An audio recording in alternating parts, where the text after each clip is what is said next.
रही, सोनोग्राफी भी करने से पता चला अब मक्खी आपके अंदर है नहीं। उस आदमी ने कहा तुम्हारी मशीन तुम्हारे पास, लेकिन मुझे अभी भी पता चल रहा है कि मेरे अंदर मक्खी है। वो कभी पेट को पकड़ता, कभी सीने को पकड़ता और कहता ये रही मक्खी, ये रही मक्खी, ये रही मक्खी। घर के सारे लोग हैरान हो गए, सोचे ये आदमी तो पागल हो जाएंगे। और अभी तक तो केवल अंदर मक्खी थी, जिस कमरे में वो बैठा हुआ था वो कमरे में भी ताली मार मार कर कहता ये मक्खी को उड़ाओ, ये मक्खी को भगाओ। घर के लोग तो सोचे ये आदमी तो एकदम पागल हो जाएंगे। मेरी कहानी को बड़े ध्यान से सुनना और आपके जहन में उतारना। घर के लोगों ने सोचा ये आदमी तो बिल्कुल पागल हो जाएंगे। कहा जाता है उस गांव में एक संत आए, फक्कड़ संत, सदगुरु कबीर जैसे। उनको बुलाए, संत ने कहा भाई इस आदमी को कोई बीमारी नहीं है, इनको एक मनोरोग है और इस मनोरोगी को किसी मनोचिकित्सक के पास ले जाने की जरूरत है। उनकी पत्नी किसी मनोचिकित्सक के पास अपने पति को लेकर के गई। डॉक्टर के पास ले जाकर के बताने लगी कि जी एक बार ऐसा हुआ कि ये भोजन कर रहे थे, भोजन करते करते एक मक्खी उड़ती हुई आई, इनके मुख में घुस गई और तब से इनको लगने लगा कि मेरे अंदर मक्खी है। डॉक्टर ने उनकी बात सुनकर के कहा कि तख्त में लेट जाओ। उस आदमी को तख्त में लेटा दिया और तख्त में लेटा करके आला निकाला, कान में लगाया एक छोर, दूसरे छोर को उसके पेट में रख करके तैराने लगा, घुमाने लगा। और घुमाते घुमाते डॉक्टर ने बड़े आश्चर्यचकित होकर के कहा अरे वो कैसे डॉक्टर थे और उनकी मशीन कैसी थी?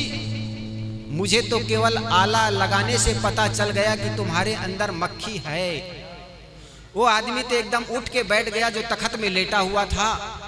उन्होंने हाथ जोड़कर कहने लगा डॉक्टर साहब आप मिल गए तो मेरी जिंदगी बच जाएगी, अन्यथा ये गांव के सारे लोग, सारे डॉक्टर मुझे मार डालना चाहते हैं। उनकी पत्नी सोचती है तो बड़े गजब का डॉक्टर है, मैं तो सोची थी इसका इलाज करेंगे, लेकिन ऊपर से और ये बता रहे हैं कि तुम्हारे अंदर मक्खी है। डॉक्टर ने अपने होठों पर उंगली रख करके कहा देवी तुम चुप रहो, और उस आदमी को कहा जी पता चल ही गया है तुम्हारे अंदर मक्खी है, अब निकालने का प्रयास करता हूं, तुम लेट जाओ। वो आदमी लेट गया। बाहर आकर उनकी पत्नी से इशारा किया, देख तुम कहीं से जाकर के एक बड़ी मक्खी पकड़ के ले आओ और एक सफेद बोतल, सफेद कलर का जो बोतल था, बाटल था, वो बाटल को उनको पकड़ा दिया और कहे कि बाहर से कोई बड़ी मक्खी पकड़ के ले आओ। उनकी पत्नी कहती इसको क्या करोगे? उस मनोचिकित्सक ने कहा ये तर्क वितर्क करने की बात नहीं है, तुम जाकर के मक्खी पकड़ के ले आओ। उनकी पत्नी जाकर के कहीं से बड़ी मक्खी पकड़ करके ले आई। डॉक्टर को उस बोतल में मक्खी डाल करके पकड़ा दी, डॉक्टर साहब लीजिए ये मक्खी। डॉक्टर ने उस मक्खी से भरी हुई बोतल को ला करके उस मरीज के चौकी के नीचे रख दिया और डॉक्टर ने उसको कहा कि अच्छा ये बताओ मक्खी अभी कहां पर है? पेट में है? उन्होंने कहा जी डॉक्टर साहब अभी पेट में उड़ रही है। डॉक्टर ने कहा तुम तेजी से खांसो ताकि वो मक्खी सीने में आ जाए, छाती पर आ जाए। उस मक्खी ने, उस आदमी ने तेजी से खांसा। डॉक्टर ने पूछा अब मक्खी सीने में आई जी? उस आदमी ने कहा जी डॉक्टर साहब अब सीने में आ गई। डॉक्टर साहब ने कहा अब मुख खोल करके तेजी से खांसो, आंख बंद कर लो और बोतल खोलोगे तो मैं बोतल, मुख खोलोगे तो मुख के सामने मैं बोतल रखता हूं ताकि मक्खी को पकड़ सकूं। उस आदमी ने आंख बंद की और आंख बंद करके तेजी से खांसा। डॉक्टर ने जो मक्खी पहले से पकड़ी हुई थी उनको मुख में टेका दिया, क्योंकि उस आदमी ने तो आंख बंद कर लिया था। उस आदमी ने जैसे तेजी से खांसा, आंख बंद करके, डॉक्टर ने उनके मुख में बोतल टिका करके कहा कि ये रही मक्खी। जैसे ही तेजी से उस आदमी ने खांसा, खांसने के बाद डॉक्टर ने कहा बोतल ऊपर करके ये रही मक्खी, देखो इतनी बड़ी मक्खी। उस आदमी ने आंख खोल करके देखा, बड़ी मक्खी को देख करके उनके तो सांस में सांस आ गई।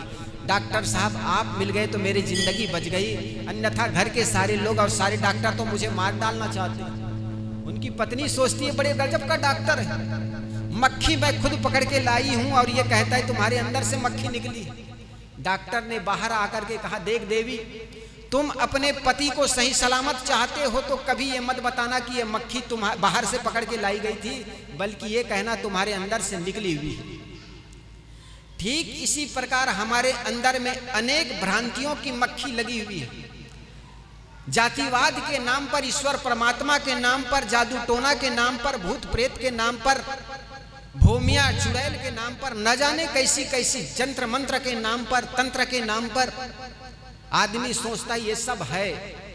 लेकिन सदगुरु कबीर कहते हैं ये टोना टोटका, भूत प्रेत, जादू टोना ये सब केवल कल्पना है।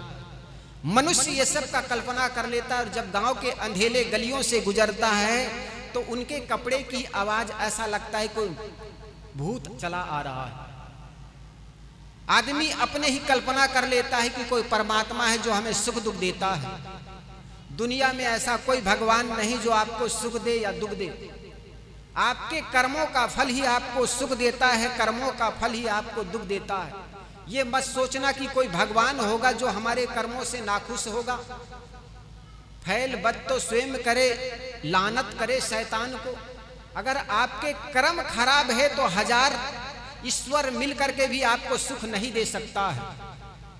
अगर आपके कर्म अच्छे हैं तो 1000 शैतान मिल करके भी आपको दुख नहीं दे सकता है। इसलिए हमारे संतों ने कहा कर्म तुम्हारे अच्छे हैं तो किस्मत तुम्हारी दासी है, धर्म तुम्हारे अच्छे हैं तो घर में मथुरा काशी है। कर्म धर्म दोनों खराब तो गले में यम की फांसी है, कर्म धर्म दोनों अच्छे तो जीवन बना अविनाशी है। इसलिए मेरे मित्रों, कभी ये मत सोचना कि चले जाएंगे किसी मंदिर में और भगवान को खुश कर लेंगे। भगवान तो सदा से खुश है, लेकिन हम नाखुश हैं।